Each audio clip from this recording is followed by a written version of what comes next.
Guys, Apple just did something super sneaky that I think you missed. What a spooky night! Apple's Scary Fast event just hit our Halloween eyeballs, and Tim even hit us with one of these. Good evening, and welcome to Apple Park. All right. Other than looking really cool, here are the top 3 announcements that they made during the event. At least the top 3 we think are the big ones. All right, let's talk about the M3 family of chips. Let's show you the graphs and really dissect this, everybody. Have a seat. Crisscross applesauce. Just kidding, you could not pay me enough to do that to you.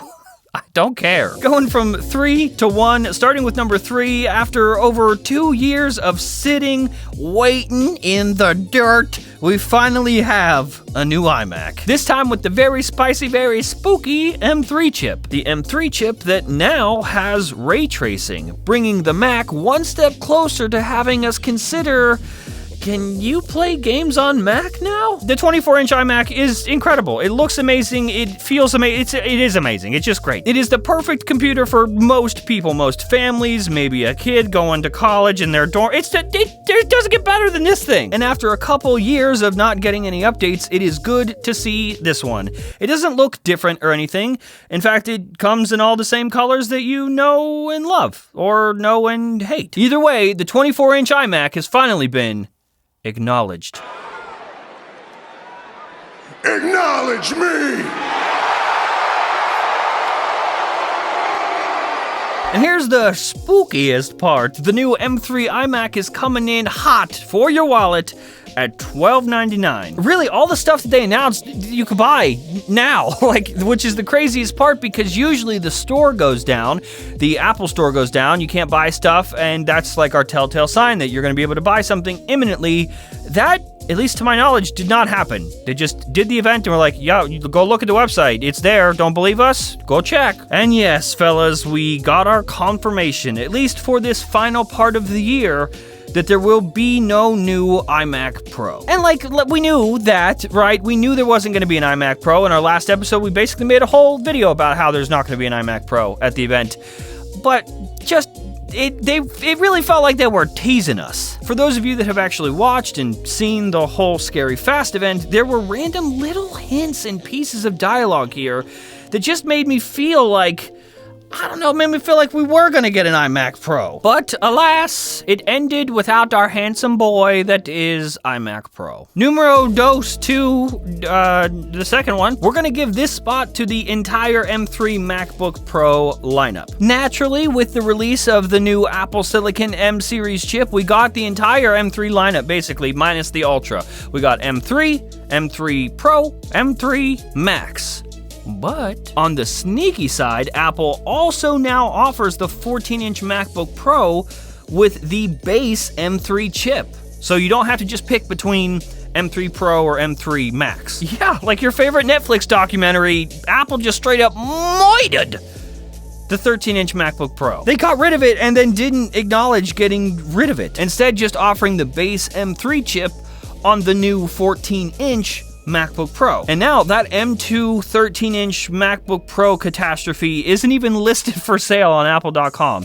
It's gross, it's outdated, it's not welcome here. Oh yeah, and also, it seems like the entire premise of a Spooky Night Apple event was to just show off the new spooky color available for the M3 MacBook Pro. Space block. Yep, there it is. There she be. Look how spooky. I am shaking in my boots. I have slippers on. Because of them getting rid of the atrocity that was the 13-inch MacBook Pro, the new 14 and 16-inch M3 MacBook Pro models now technically start at a crisp and slightly less panic-inducing $15.99. For the record, I still don't agree that we need a base model MacBook Pro. I think the MacBook Pro should only have the Pro chips in it, Pro or Max. That's just how it should be. I'm sticking with that. At least it doesn't look terrible now. At least we have a base MacBook Pro that doesn't look like it's from 2006. So to the 13-inch MacBook Pro, this part of the episode is dedicated to you. Rest in spaghetti, never forgetty, no one will miss you, and your life was a stain on everything we actually loved. Okay, moving on, time to make some money. You know what, today I'm super excited, not just because of the event that just happened, but also because after using Skillshare for quite some time, they're today's episode sponsor. Skillshare is the very best online learning community with thousands of classes on anything that your little heart is curious about, and even more members. Classes, by the way, that are taught by names that you trust. We've actually been trying to dial in a lot of our content lately, so I've been making the team learn from some of Skillshare's best classes on video production, but most importantly, storytelling. Like this class from Improvement Pill, The Art of Storytelling, How to Craft Engaging, Persuasive, and Memorable Stories. And that's just what we've been learning. Skillshare has everything. Whether you are looking to master illustration, graphic design, photography, UI, UX design, creative writing, animation, fine art, music production, film and video production, marketing, productivity, freelance and entrepreneurship, web development, crafting, social media, everything. They have everything. I feel like when I was in school, I didn't care about learning, and now I'm so curious. Now I want to learn everything, and Skillshare is the perfect place. But here's the best part. The first 500 people to sign up using our link will get access to one of Skillshare's best offers. We're talking 30 days free and 40% off your first year of Skillshare membership. Huge thank you to Skillshare for making learning fun again and for sponsoring this episode. Okay, we're back. Welcome to the thing. Before we get to number one, we gotta do a little bit of prefacing here first. A little lead-in, if you will. Some of you, a lot of you, might have walked away disappointed with this Scary Fast event. It was pretty short, and frankly, the whole thing would have made sense to just be a blog post or one of those press releases, right? Just like me, you may have felt as though this event was trying to build up to something, like ramp up to something that never really got announced or shown. But what if I told you that it did? It did lead up to something, right?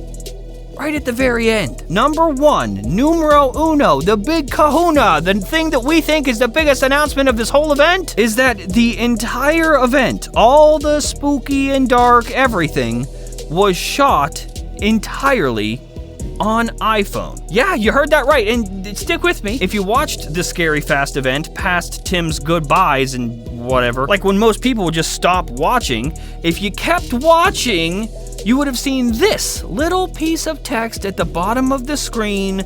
This event was shot on iPhone and edited on Mac. The edited on Mac part, okay, whatever, right? Of course it was. And here it comes. I know everyone's gonna be like, Jern, how could that possibly be number one? That's not a product. It's not that important. No, it really is. Listen, my children, hush now. Let Papa explain. They shot the entire event, an Apple event, for a multiple trillion dollar company on this. And the reason this is number one is because this was not some sort of cheap little thing that Tim had to come out and say at the beginning to try to temper your expectations. This wasn't a gimmick for the event done by one of those other companies. Hell, 99% of people who watched this event wouldn't have even noticed this because the only indication that it was shot on iPhone was after everything you came for, just some text, here you go, like it's part of movie credits, like he's just an extra on scene. Mr. iPhone, at the tail end of a spur-of-the-moment nighttime event. The fact that they buried the lead there, almost, like they never mentioned this, they didn't say it at all. It was just a little footnote at the end of the event, just shows extreme confidence in that. Like, yeah, man, we shot it on iPhone, so what? And that was after we watched it. No one noticed, no one questioned, no one was like, I wonder if this was shot on a phone. Nobody said that, dog. Not a single person. It looked great. And after we watched this spooky themed event where we're like, wow, this event looks really good. Everything looks really good. Wow, how'd they do this? Then they're like, actually it was iPhone. It is crazy. Absolutely insane. And this event was specifically all about the Halloween season and dark scenes, low light, all of it. On an iPhone, bro. It is just the biggest flex in the world. And of course it's coming from Apple. So, boys and girls, what we have learned here is that even when Apple goes out of their way to make a special event for Mac and about Mac, the star of the show will always be iPhone. Mac event? More like really, really clever iPhone commercial.